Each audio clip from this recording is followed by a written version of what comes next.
Welcome to the Hillsborian Historian. My name is Rex, and let's take a look at what that terrier is serving up today.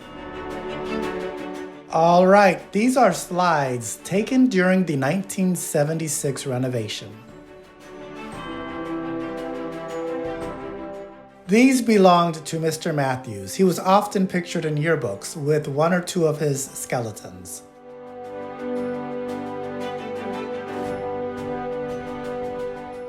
As a historian, I always tell people to label their media so future generations will know what it is. And being a great teacher, that's exactly what Mr. Matthews did. Now all we have to do is digitize them with this fancy device. Okay, let's get some context for the 1976 renovation. The Southern Association of Colleges and Schools provides accreditation to Hillsborough County schools. At this point, Hillsborough High School is almost half a century old, and it's time to bring it into modern compliance.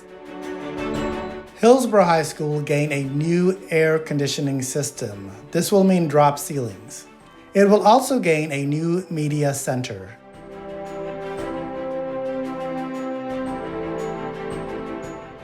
HHS must also meet the requirements of the Rehabilitation Act of 1973.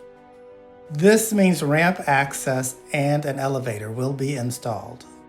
Hillsborough High School will be closed during the school year of 1975 through 76 during the renovation. This renovation had to happen, and while the 1976 renovation gets some bashing, there was only so much money to work with. Looks like the slides are ready. Come on, let's take a look around. We are going to start out at the southeast side of the school.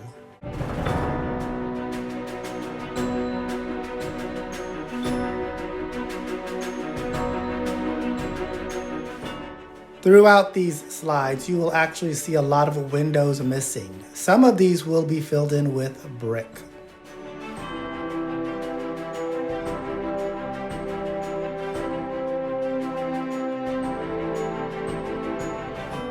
Here is a lovely view of the inner patio, and in the far corner is the area where the elevator will be installed. This is the first floor, and here is the second floor. This is a great view of the lunchroom. Third floor teacher planning area. And chemistry room 331.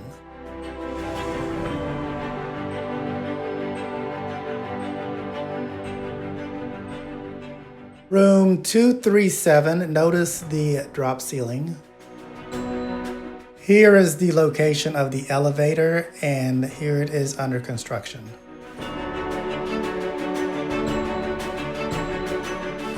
This is the second floor teacher planning area.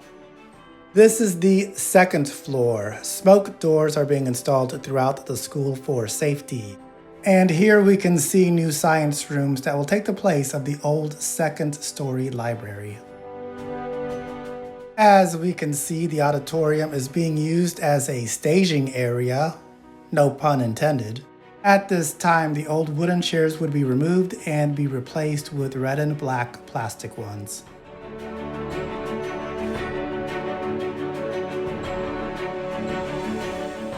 Here is Principal Collins in the trophy room.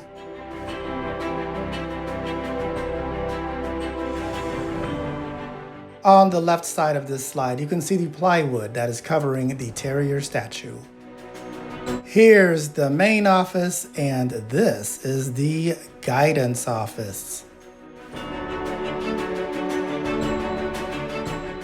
Room 113 is getting a makeover.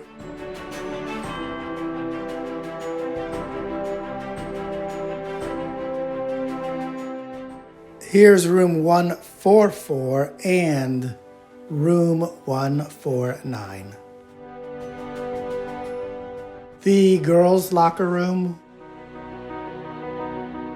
and room 131.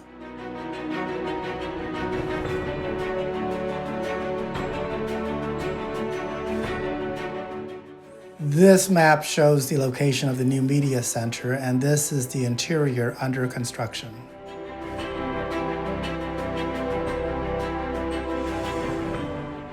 The legendary gym and the rifle range.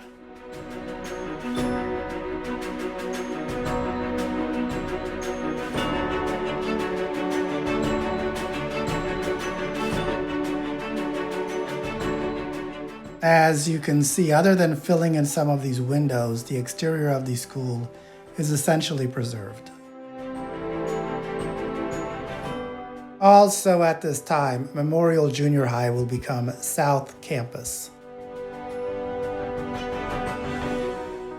The fountain that is in front of HHS disappears, and the mythic mystery of these statues begins. The inner windows of the auditorium were filled in at this time, and the mechanisms that opened these windows, which were housed in wood cabinets, were left intact. These became known as the 7 coffins. In the fall of 1976, students returned to HHS, and we are told that 27 different colors of paint graced the interior.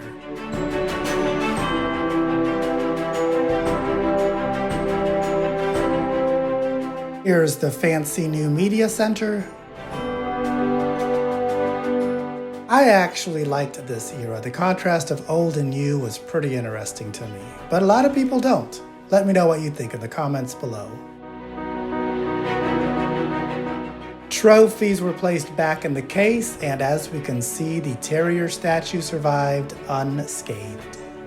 Hey, thanks for watching. Please subscribe to my channel to keep up with all of my HHS videos, and as always, go Big Red.